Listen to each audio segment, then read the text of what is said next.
Hi again, this is Bill Punch from Michigan State University with another video on the topic, the practice of computing using Python CSE 231.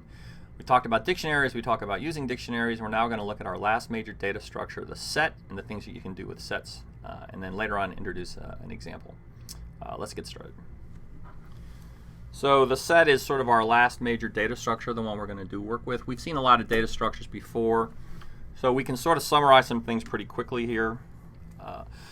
Here are the two interesting features of a set. You can only have one example of a piece of data in a set. No matter how many times you stick the integer 1 into your set, you'll have only one example in the set. Sets will do that for you automatically.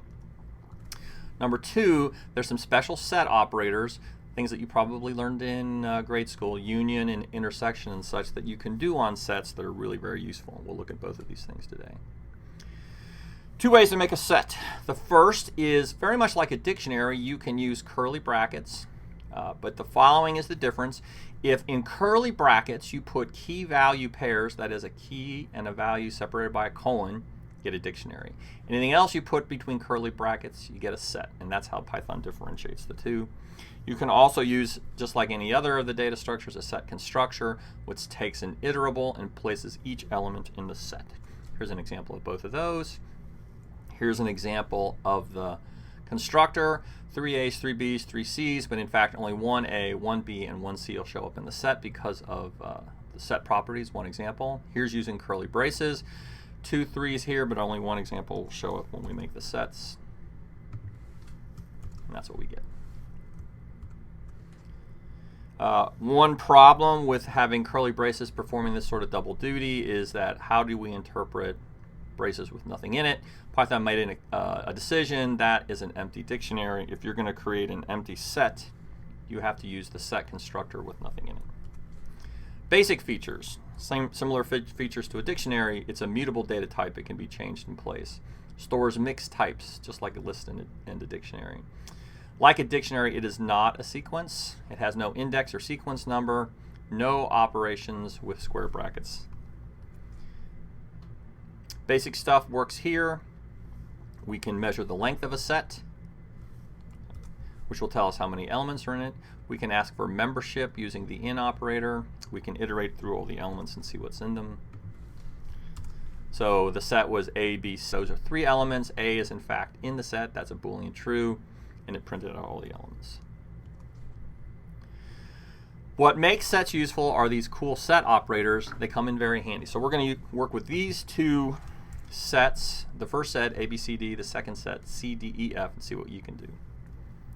We start out with the ampersand operator, this ampersand value, and we say my set ampersand new set. That means intersection. We're going to run it and show you the picture. You remember how intersection works. You remember your Venn diagrams. Here is the set, my set with A, B, C, D. Here's the set new D, C, D, E, F. What's the intersection C, D? That's in fact what we get when we run this operation C and D. Notice that the original two sets are not modified by this. Union is the up bar. On my keyboard on the Mac laptop, third row from the top all the way to the right. That represents union. So the union of those two sets is going to be all the elements. Here's your Venn diagram. One thing to notice, just like before, C and D show up in both of these sets. They get added twice, but in fact, the resulting set has one example of each. Again, original set's not modified, new set created. Difference operator, here the order matters, and the question that's being asked is, for the first operand, right, what are the unique elements when compared to the second operand? For the first operand, what are the unique elements when compared to the second? And so which order you do these in matters. Let's run it. Take a look at the diagram. This is the diagram for my set first, new set second. The elements of the first set. Here's the elements of the second set. What are the unique elements to the first set, A and B? If we had reversed the order, then what would have been unique to the second set would have been E and F. Symmetric difference. The easiest way to understand symmetric difference is to think of it as the opposite of intersection. It's the unique elements in both sets. It uses the hat operator, which is typically Shift 6 on somebody's keyboard. If we run that, we get those things that are unique. Here's the Venn diagram that shows it off. So it's what is not in the intersection. This would be the intersection stuff, but we choose to use these two elements as the elements of the set. We also have subset under the less than operator and superset under the greater than operator. So we created two new ones here, one called the small set. It has as its elements A, B, and C. We have the big set A, B, C, D, E, F. If you look at the Venn diagram of this, it would look something like this.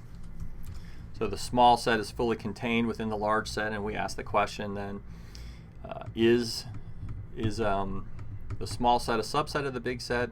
Is the big set the superset of the small set? Those are both Boolean evaluations, both true. Here then are some other operations. You can add a new element to a set. A set's mutable, and so this is a change in place. You can discard an element if it's in the set, and again, a mutable change, a change in place. And you can clear the set, remove all the elements, also a change in place.